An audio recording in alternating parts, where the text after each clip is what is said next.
9 മാസമായി ബഹിരാകാശ നിലയത്തിൽ കഴിഞ്ഞ സുനിത വില്യംസും ബുച്ച് വിൽമോറും ഭൂമിയിലേക്ക് അടുക്കുകയാണ്. നാസയുടെ കൺട്രോൾ സ്റ്റേഷനുമായി ദൗത്യ സംഘം ആശയവിനിമയം നടത്തുന്നുണ്ട്. സ്പ്ലാഷ് ഡൗൺ റൂട്ട് മാപ്പും നാസ പുറത്തുവിട്ടിരിക്കുകയാണ്. പുലർച്ചെ 2:15 ഭൂമിയുടെ അന്തരീക്ഷത്തിലേക്ക് പ്രവേശിക്കുക. ഫ്ലോറിഡ തീരത്തോട് ചേർന്ന കടലിലാണ് ഡ്രാഗൺ പേടകം ഇറങ്ങുക. പേടകം വീണ്ടെടുക്കാൻ പൂർണ്ണ സജ്ജമാണെന്ന് നാസ അറിയിക്കുന്നു.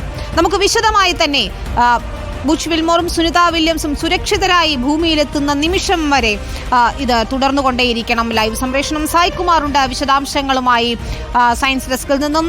സായ്കുമാർ, നിമിഷങ്ങൾ എണ്ണിയുള്ള കാത്തിരിപ്പാണ്.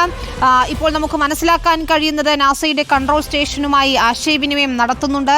എല്ലാം വിചാരിച്ചതുപോലെ പ്ലാൻ ചെയ്തതുപോലെ തന്നെ നടക്കുന്നു എന്നതാണ്. കൃത്യം 3:30 മുൻപ് തന്നെ ഭൂമിയിലെത്തും, കടലിൽ പതിക്കും പേടകം എന്ന് തന്നെയാണ് നിലവിലെ വിലയിരുത്തൽ, അല്ലേ? തീർച്ചയായും വിനീത, യാതൊരു വിധത്തിലുമുള്ള ആശങ്കയ്ക്കും വകയില്ല. എല്ലാം നേരത്തെ പ്രതീക്ഷിച്ചതുപോലെ പ്ലാൻ ചെയ്തതുപോലെ തന്നെയാണ് നടക്കുന്നത്. ലോകം തന്നെ കാത്തിരിക്കുകയാണ് സുനിത വില്യംസിൻ്റെയും ബുച്ച് വിൽമോറിൻ്റെയും ആ മടങ്ങി വരവിനായി. എല്ലാ തയ്യാറെടുപ്പുകളും പൂർത്തിയായി കഴിഞ്ഞു. അവർക്കും ആ പേടകത്തിലുള്ള 4 പേർക്കും അവർക്ക് റെഡിയാകാനുള്ള സന്ദേശം നൽകിക്കഴിഞ്ഞു എന്നാണ് ഏറ്റവും ഒടുവിൽ നാസ പറഞ്ഞിരിക്കുന്നത്. രാവിലെ 10:15 അൺഡോക്കിംഗ് തുടങ്ങി. 10:30 അത് പൂർണ്ണമായതിനു ശേഷം 17 മണിക്കൂറാണ് സമയം പറഞ്ഞത്.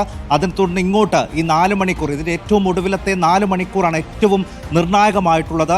ഭൂമിയെ തൊടാനുള്ള എല്ലാ തയ്യാറെടുപ്പുകളും നടത്താൻ അവർക്കുള്ള നിർദ്ദേശം ഇതിനോടകം നൽകിക്കഴിഞ്ഞു എന്നുള്ളതാണ് ഇപ്പോൾ അറിയാൻ കഴിയുന്നത്. ഫ്ലോറിഡയിലെ ടെല്ലഹസിക്കടുത്ത പുറം കടലിലായിരിക്കും ഇത് എത്തുക എന്നുള്ളതാണ് അറിയാൻ കഴിയുന്നത്. അവിടെ എത്തിക്കഴിഞ്ഞാൽ അതിനുശേഷമുള്ള തയ്യാറെടുപ്പുകൾ, ഈ പേടകത്തിൽ നിന്ന് അവർ പുറത്തെത്തിച്ചു കഴിഞ്ഞാൽ അവരെ പിന്നീട് മാറ്റേണ്ട സ്ഥലത്തേക്കടക്കം അവരെ കൊണ്ടുപോകാനുള്ള ഷിപ്പുകളടക്കം എല്ലാ സജ്ജീകരണങ്ങളും വളരെ നേരത്തെ തന്നെ തയ്യാറായി കഴിഞ്ഞു വിനീത. അതുകൊണ്ട് തന്നെയാണ് ലോകം അമ്പരപ്പോടെ നിമിഷങ്ങളെണ്ണി കാത്തിരിക്കുകയാണ് ഇനി ആ ഒരു നിമിഷത്തിനായി.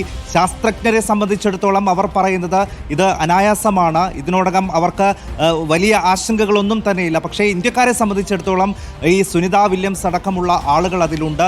അതുകൊണ്ട് വളരെ കൗതുകത്തോടുകൂടിയും ആശങ്കയോടുകൂടിയാണ് എല്ലാവരും ഈ ഒരു നിമിഷത്തെ കാത്തു നിൽക്കുന്നത്. ഈ ഒരു വൈകിയ വേളയിൽ പോലും എല്ലാവരും ഇപ്പോൾ ഏകദേശം 3:30 ഭൂമിയിലേക്ക് ഈ സ്പ്ലാഷ് ഡൗൺ പ്രക്രിയ പൂർണ്ണമാകും എന്ന് പറയുന്ന സമയം. ആ സമയത്തേക്ക് നമ്മളെല്ലാവരും നിമിഷങ്ങളെണ്ണി കാത്തു നിൽക്കുകയാണ്.